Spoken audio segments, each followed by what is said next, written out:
ไปมาแมปใหม่แล้วค่ะแมปนี้คือยากมากเราไปไม่ได้ค่ะเราไม่ได้ยินเสียงซาเหตุคนไทยคิดกูได้เอาลินหายไปมอนนี่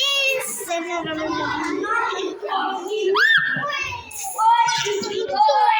กับจุกแล้วทุกคนมาดูซิว่าใครจะไปได้ใครจะผ่านโอ๊ยกดไปแล้วไม่กูบูดแน่ง่ายมากแบบนี้เบิ้ลจับใส่ได้เล่นเกมเราไม่ได้ไปแล้วนะมันเพลงวะเอ้ยเอาแค่บอพ่อมึงกินได้กินบอลลงไปกูจิบโดดแล้วมันนี่ที่สี่ตัวที่สี่โดดอันนี้1อันนี้2อันนี้3อันนี้4เฮ้ยเกือบไปแล้วไม่กูลืมลาไปส่งมาเหม็นปันแดะเลมอนตัว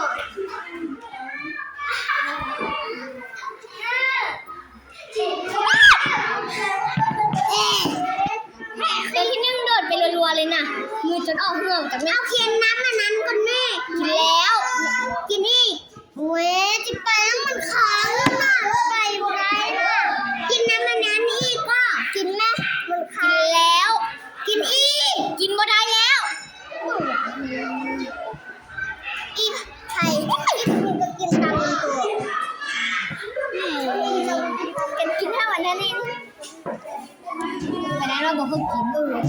ได้พวกมันกินแค่นี้แต่อันนั้นเราบอกจะกันกินพ่อไปเหรอมีตัวนี่แกมซอยตัวมันถูกเลยน้องจะได้โอนน้องละท้องน่ะคนกินข้าวน่ะซื้อเลยแท้เลยว่าไม่เป็นแบบนี้นะออกไปกันว่าอีแกแบบไม่ได้แค่ล่ากระโดดนะเนี่ยอันนี้แก้มแมงวันอยู่นี่นะไปรัวๆหรอตอนนั้นได้ไปรัวๆเลยแก้มมันปะแบดโพดอันแมงวันอยู่นี่น่ะแมงวันอยู่บนนี่น่ะแต่ว่ามันว่าเก่ง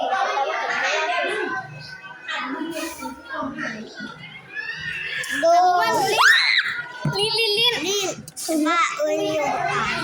ตายแล้วลิ้นแทนมามอนแล้วน่ะอ้าว What the fuck ตัวสิบมือจะนี่นี่บังแด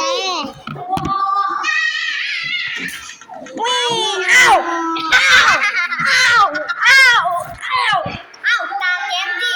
โอ้แก้มเลยแก้มยังโมเดลที่2ที่3ที่2เอาคิดที่แก้มกันกันนี่นะรู้สึกกันหาเบอร์แก้มกันนี่2ค่ะน้องกันนี่ได้ลิ้นเดียวเอง2เลือกรู้เอาตาอีแก้มไม่ถูกตายแล้วผู้นั้นก็ได้ไปเลยแม่น่ะตาแก้มน่ะเนาะ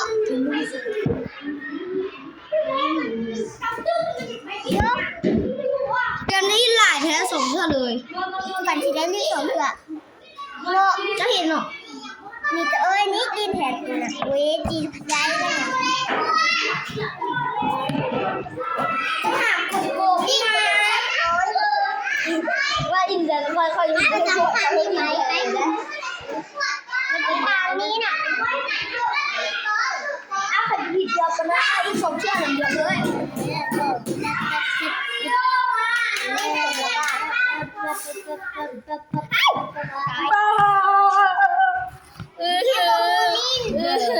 ลิ้นตัวโตสักคน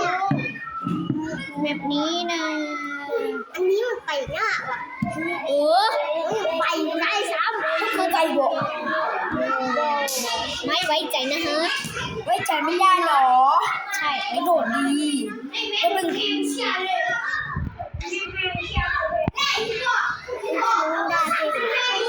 บอกใครมันเพ่งกันเลยมีชื่อมันแต่ไม่ได้หายไปนานแล้ว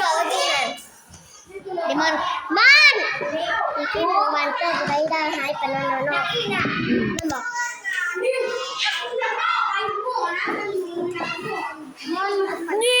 เอ้าแล้วกระโดดเถอะเคยโดดทั้งคันนึงเหรอเอ้าเลิกเลยโดดทั้งคันนึงบัดอันที่หนึ่งอันนี้ที่สองอันนั้นที่สามเลยที่สองที่สามที่สี่อันที่สี่มาเดมอนที่สองคือว่าอันไปรัวเลยอันโอ้ยเฝ้ามาเดกระลิ่งตังตึกทีเลยนี่คือพ่อบินเจ้ามิดล่าเนี่ยแม่อันนี้มันเล่นอะไรเหมือนจะว่าสนามแข่งรถก็คะแนนไปได้น้องบิงน้องใบน่ะเก่งว่าฮะน้องบิงน้องใบน่ะเก่งว่าบทตกจากเชือกน้องบิงน้องใบอันว่าผู้เล่นเกมเดี๋ยวบอกโอ้พ่อแบงค์คุณเก่งเลยเนาะคุณรู้พ่อเป็นระดับท็อประดับท็อปของรูบอกไอ้เขาพ่อแบงค์โคตรโหดเนาะพ่อแบงค์น่ะโคตรโหดเลยพ่อแบงค์อ่ะแล้วลูกอีก2 คนกันดิน้องบินน้องใบเห็นฝาแฝดฝาแฝดเดียวมันเลยฝาแฝดคู่เลยเด็กแกบ่ได้ผิดหมดเลยเนาะน้องบินน้องใบนั่นแหละนี่คนเก่งพ่อแบงค์พ่อแบงค์มันเก่งสุดเลยคนที่ไทยกันเนาะอยู่ไทยอันยู่กันเลยดิเชียงใหม่น่าจะมันอยู่เชียงใหม่เลยแหละแต่ว่า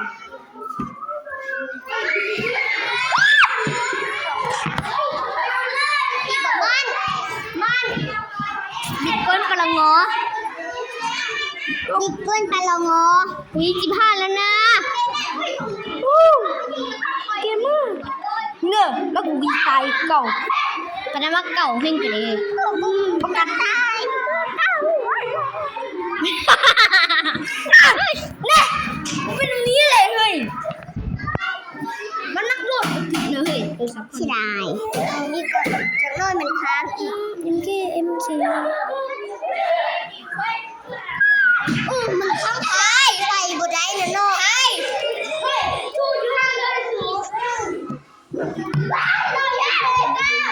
า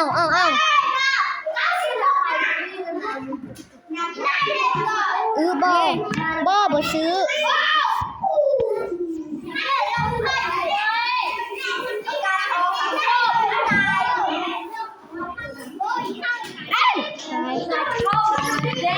ที่โดดรัวๆเข้าเป็นแก้ม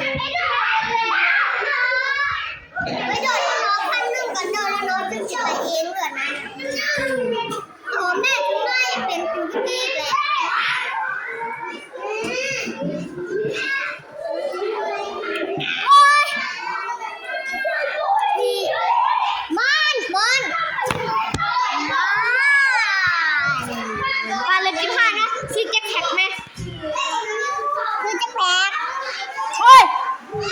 ขอโทษจะแพทย์ดูนี่ลืมมันบุญเงินดูกีน่ะมาใส่ดอกบักเอามีอะไรนี่ท่านน่ะจะแพทย์นี่น่ะนี่ชื่อไรนี่ดอกบักว่าอะไรวะชื่อไรมันต้องดมดอกบักออกอันนี้ไอดีเก่าไอดีให้เก่าแก่วะนี่นออ้าวมันก็ตีนละโดดอยู่คันแก้มได้คันนี้วิธีอะไรลงไป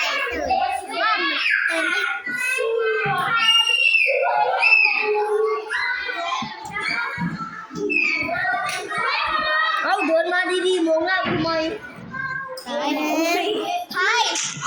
ทำไปได้นะเนาะวันที่นี่แม่เป็นผลิตที่เขาคือว่าพวกของเท่านั้นหรอมันครับอุ้ยอย่าเอ็นแม่เอาเด้อล่าอย่าแบนแม่คนว่าอะไรเนี่ยแม่รู้ป่ะนี่แม่พี่เข้าไป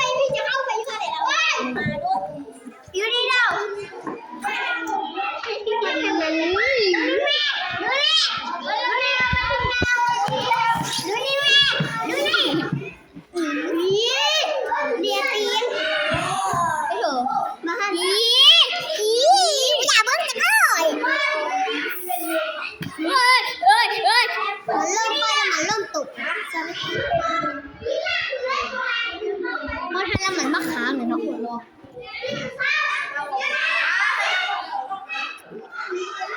ครื่องอัดเสียง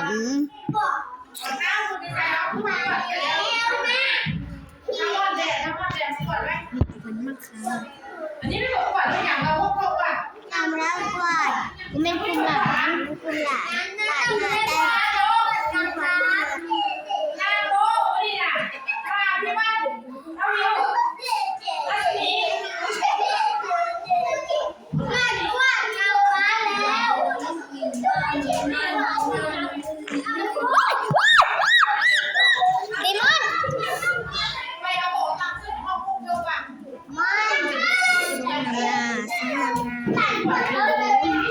แบบนี้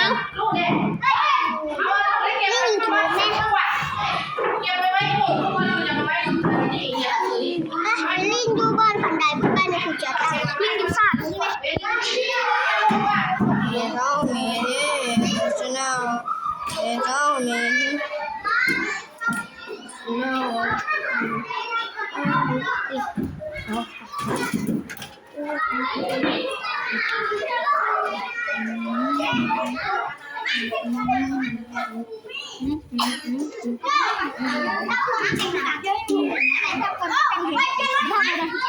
โอ้ย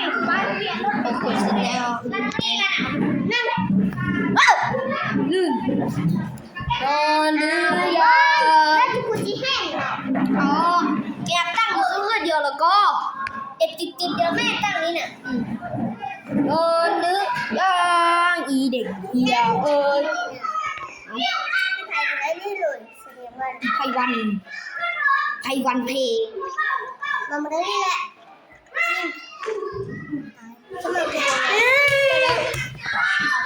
ไปแล้วก็ดิตอนนี้กินเอาไอ้โยนเพื่อนประเด็นนู้น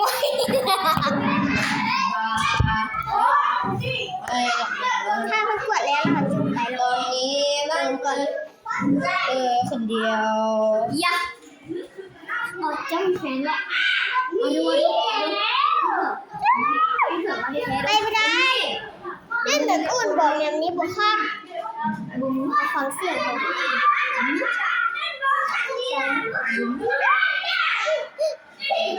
ู้เกือบไปรอดก็จะมีเสียงรบกวนนิดหนึ่งไม่อ่ะชูมีชื่ออะไรโลบอลไม่กันไม่มีโลไม่ได้มีชื่ออากูว่ามากนะเนี่ยนี่แต่ว่าไรตังอีของไอ้เอาอันนี้แหละค่ะสนุกดีก็ว่าอีของไอ้เอ๊ะก็อีน่าไอ้แต่ว่าไม่ได้ตังไอ้เสิร์ชชื่อไอ้กูแน่ไม่ถูกกันไม่ได้ตังอันนี้คนยากเนาะใช่อันนี้มันมีเรามีสักแพ็คด้วยมีเงินให้ด้วยนะฮะจะไม่เอาเข้าไปจับเดี๋ยวดิเป็นใครว้ายเน